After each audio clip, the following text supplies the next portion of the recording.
Hi everyone, welcome to the step-by-step installation guide for the Ambient SDK. In this video, I will walk you through the full setup process from downloading the SDK to installing all the required tools and verifying everything on your system. By the end of this tutorial, you'll have a complete development environment ready for the GPX platform. Let's begin. First, go to ambientscientific.ai and open the Request SDK page. Fill in your details and submit the form. You will receive a download link in your email. Before opening the installer, let's take care of a quick prerequisite that helps avoid most installation issues. Checking that Microsoft Visual C++ 2019 Redistributable is present on your system because some compiler components depend on it. We'll also show this process clearly in the video, and a download link can be added in the YouTube description for convenience. At this step, we need to make sure the Microsoft Visual C++ Redistributable is installed on your system. We've included the official Microsoft download link in the description of this video, so you don't need to search for it separately.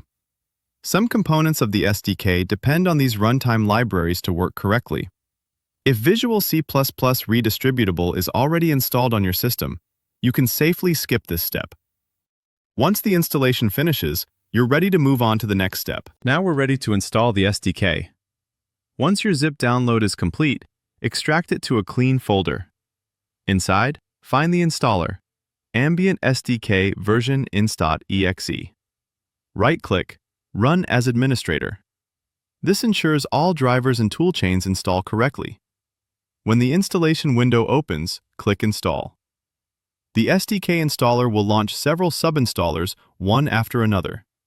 Let's go through them.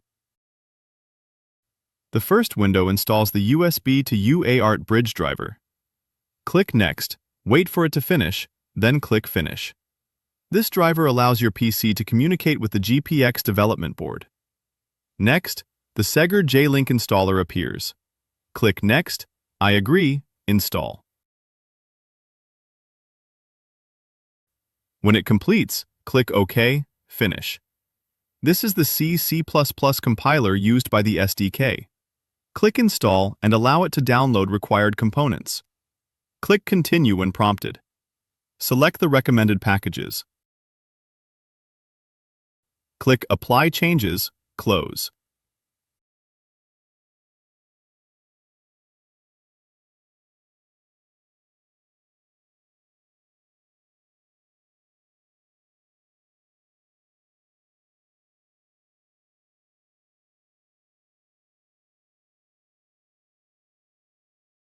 Next, you'll see the EdgeSphere installer, the GUI tool for data collection and workflows. Click I agree, Next, Install, Finish. Now the Python 3.10.11 installer appears. Click Install now and wait for it to complete. After Python installs, the SDK will auto-install all required Python libraries and compiler tools. A terminal-style window will appear. Let it complete and click OK. The main installer now asks you to press Enter.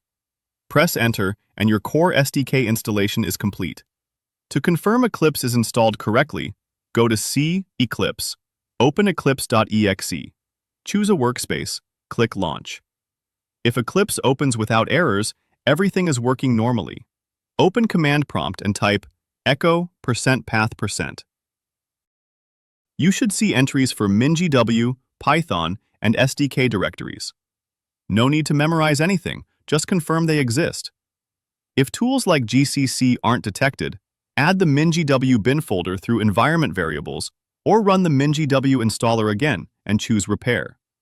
To activate the SDK's Python environment, open command prompt and run cd c ambient scientific setup ambient env scripts activate.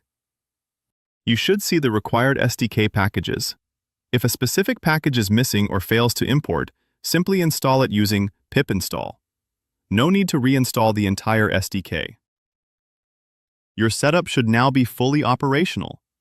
Here are precise checks if you run into issues. If Eclipse doesn't launch, run as administrator or allow it in your antivirus. These steps fix nearly all common installation issues. And that completes the Ambient SDK installation. You now have Eclipse, EdgeSphere, MinGW, Python, and all required drivers installed and ready to use. If you need any help, feel free to reach out. Thanks for watching, and enjoy building with the Ambient platform.